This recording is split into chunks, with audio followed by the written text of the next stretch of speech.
திருந்தணுமா அப்படின்னு கேட்டா விஜய் அவர்கள் திருந்த வேண்டும்.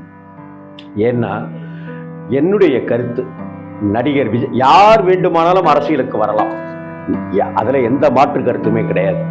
நடிகர் விஜய் அவர்களுக்கு அந்த அரசியல் எண்ணம் இருக்கு, அரசியல் அபிலாஷை இருக்கு அப்படின்னாக்க தாராளமா வரலாம், தப்பே கிடையாது.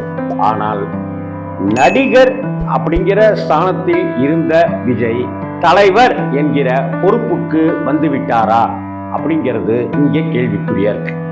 அதனாலதான், அதாவது நடிகராக இருந்த விஜய் இப்ப தலைவரா எப்படி மாறலையோ அதே போல ரசிகர்களாக இருக்கிற அவர்கள், விஜயினுடைய ரசிகர்கள் தொண்டர்களாக மாறவில்லை, அல்லது மாற்றுவதற்கு விஜய் அவர்கள் எந்த முயற்சியும் செய்யவில்லை.